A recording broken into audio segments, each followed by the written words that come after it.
कल हम लोगों ने यहाँ पे इसका शुभारंभ किया, समाजवादी पार्टी ने उसका विरोध किया है और मुझे लगता है कि प्रोसीडिंग का हिस्सा होना चाहिए। इनको समाज के सामने एक्सपोज करना चाहिए। अपने बच्चों को ये लोग पढ़ाएंगे इंग्लिश स्कूलों में और दूसरे के बच्चे के लिए अगर वो सुविधा सरकार देना चाहते हो, कहते नहीं उर्दू पढ़ाओ इसको, यानी उसको मौलवी बनाना चाहते हैं, कठबुल्ला पर जोड़ते इसको ले जाना चाहते हैं। ये नहीं चल सकता है। अभी आज से थोड़े दिन पहले उत्तर प्रदेश के चीफ मिनिस्टर ने उत्तर प्रदेश की असेंबली में ये कहा कि उर्दू पढ़ना कठमुल्लाओं की तरह मौलाना बनाना की बात है, साइंटिस्ट नहीं बनते। अब जाहिर है उत्तर प्रदेश के मुख्यमंत्री को तो उर्दू नहीं आती, मगर वो साइंटिस्ट क्यों नहीं बने, उसका जवाब वही दे सकते हैं। उत्तर प्रदेश के मुख्यमंत्री ने कहा कि उर्दू पढ़ने से कठमुल्ले बनते हैं। अब उत्तर प्रदेश के मुख्यमंत्री के जो बुजुर्ग थे या जिस आइडियोलॉजी से वो आते हैं, उनके किसी भी शख्स ने इस मुल्क की आजादी में हिस्सा नहीं लिया। ये गोरखपुर से आते हैं और उसी गोरखपुर से रघुपति साहेब फराख भी आते हैं। फराख गोरखपुरी उर्दू का एक बहुत बड़ा शायर था, मुसलमान नहीं था। अगर शायद असेंबली में कोई उठ के बोल देता मुख्यमंत्री को, तो मुख्यमंत्री बोलते नहीं उन्हें भी कठमुल्ला है। तो ये इंटेलेक्चुअल कैपेसिटी है इनकी। फराख गोरखपुरी गोरखपुर के शायर थे, उर्दू के बहुत बड़े शायर थे। अब मेरे अजीज दोस्तों और बुजुर्गों, जिसके जहन और दिल पर गहन लग चुका है, तो दुनिया की कोई रोशनी उसके सर पे नहीं पहुंच सकती। फराख गोरखपुरी का शेर क्या है सुनिए, ये बीजेपी आरएसएस वालों को बता रहा हूं, जो उर्दू बोलने वालों को कठमुल्ला कहते हैं। फराख गोरखपुरी ने कहा था, सरजमीन हिंद पर अक़वाम आलम के फराख, सरजमीन हिंद पर अक़वाम आलम के फराख, काफिले बसते गए हिंदुस्तान बनता गया। सरजमीन हिंद पर अक़वाम आलम यानी नेशंस आए इस देश में, बसते गए हिंदुस्तान बना। अब ये जो आर्ग्यूमेंट इनका आरएसएस का है कि नहीं ये बाहर से आए, तुम भी बाहर से आए, जितने आर्यंस है बाहर से आए। अगर ओरिजिनल है तो द्रविडियन और ट्राइबल लोग हैं। फराख गोरखपुरी ने सच्चाई को बयान कर दिया। अब इनको नफरत इतनी उर्दू से है कि इनको शायद ये भी नहीं मालूम होगा कि हसरत मोहानी ने कलकत्ता में अंग्रेज लीडर कौन था, मॉन्टेग्यू के खिलाफ हसरत मोहानी ने नारा लगाया था। क्या नारा लगाया था? इनकलाब जिंदाबाद, इनकलाब जिंदाबाद। अब शायद इनको यह भी नहीं मालूम होगा कि सुभाष चंद्र बोस, नरेंद्र मोदी उनका स्टैचू लगाए दिल्ली में। अब नरेंद्र मोदी इनको छोड़ दिए, तुम जरा ये बोलते रहो।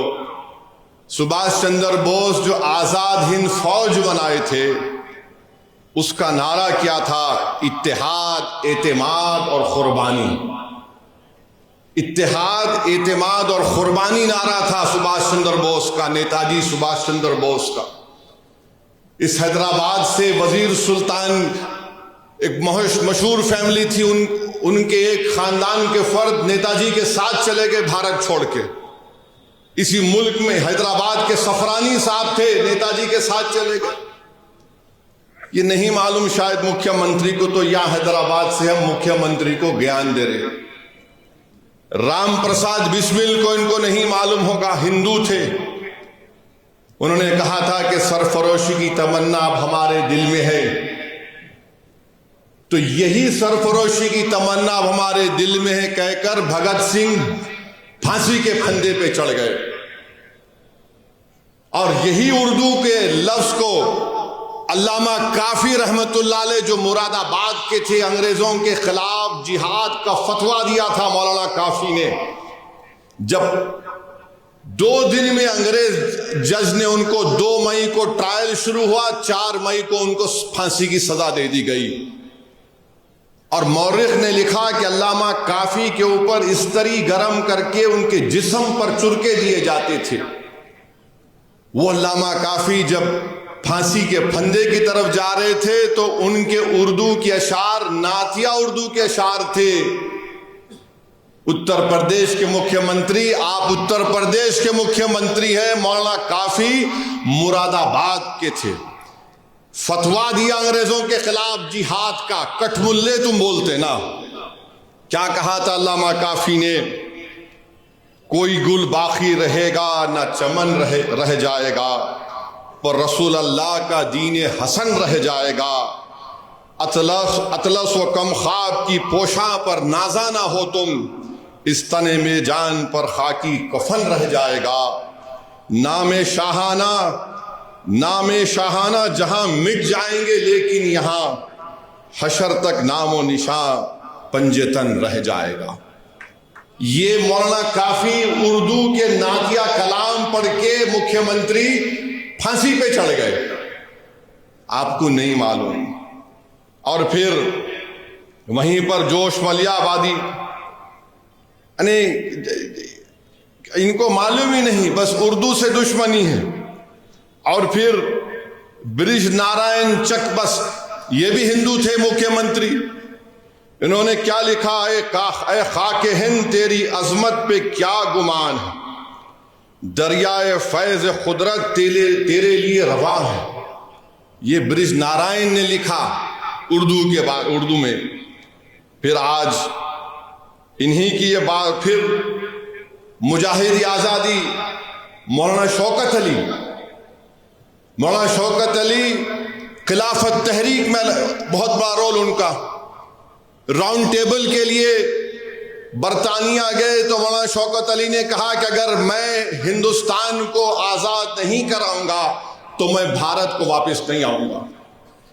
जब भारत से गए मौलाना शौकत अली तो बैतुल मुक़द्दस में उनका खैर मुक़द्दम हुआ।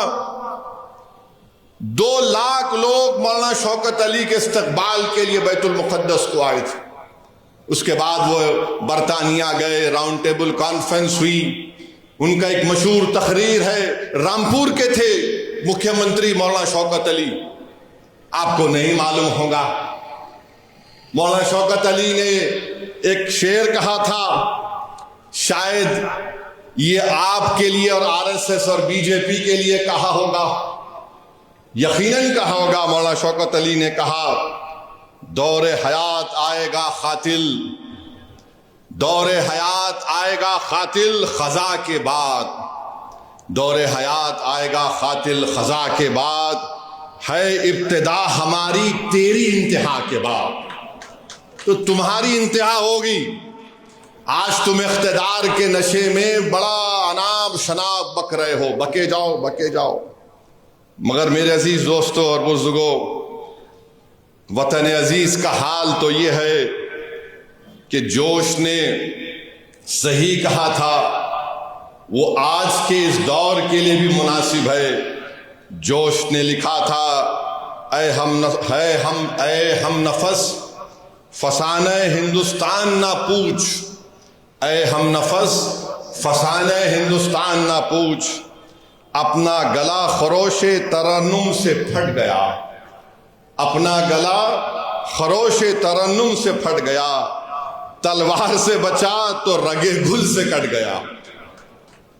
ये जोश ने कहा था, जो आज हमारे मौजूदा मुल्क के हालात पर सही तरीके से उतरता है। तो हम उत्तर प्रदेश के मुख्यमंत्री को एक और इत्तला दे रहे हैं कि भारत की लोकसभा में ओम बिरला स्पीकर ने ऐलान किया कि जो कोई भी भारत की पार्लियामेंट में, लोकसभा में जो तकरीर में भाषण देगा उसका तर्जुमा उर्दू में होगा। अब आप क्या बोलेंगे स्पीकर को? उर्दू आप जो जबान में देंगे, कई जबानों में तर्जुमा होगा। तो इनको नहीं मालूम ये उत्तर प्रदेश के मुख्यमंत्री को यह भी नहीं मालूम कि उर्दू उत्तर प्रदेश की तहजीब का हिस्सा है। ये उत्तर प्रदेश और आरएसएस बीजेपी के लोगों को नहीं मालूम कि उर्दू को कॉन्स्टिट्यूशन का प्रोटेक्शन है, आइन की हिफाजत उसको मिलती है दीगर जबानों की तरह। उत्तर प्रदेश और मोदी को नहीं मालूम कि हर मुसलमान ही उर्दू नहीं बोलता, बल्कि ये मुसलमानों की जबान नहीं है, ये इस देश की आजादी की जबान रही है, ये इस मुल्क की जबान है। अब आप चले जाइए, नवायत मुसलमान है, कर्नाटका में उर्दू नहीं बोलते, कम बोलते। केरला चले जाइए, मोपिला अलग जबान बोलते, मलयाली बोलते। तमिल लोग तमिल बोलते मुसलमान। कर्नाटका के इंटीरियर में चले जाइए, कन्नड़ी बोलते हैं। महाराष्ट्र में जाइए, वो उर्दू भी बोलते, मराठी भी बोलते। गुजरात के मुसलमान हैं, गुजराती भी बोलते, उर्दू भी बोल देते। अरे इस देश की खूबसूरती ये है, बीजेपी इस देश को, इस वतन को एक जबान, एक मजहब, एक आइडियोलॉजी और एक लीडर के तहत बनाना चाहती है। भारत में हजारों मजहब हैं, कई जबानें हैं, कई हजारों तहजीबें हैं, तभी जाकर भारत बनता है। इसीलिए फराग गोरखपुरी ने कहा थे, अक़वाम आलम का लफ्ज इस्तेमाल किया था। अब इनको समझ में आया नहीं आया नहीं मालूम, मगर हमारा काम यह है कि इनको समझाना और इनको बताना कि उर्दू से दुश्मनी करना जिद्दोजहद आज़ादी से दुश्मनी करने के बराबर है।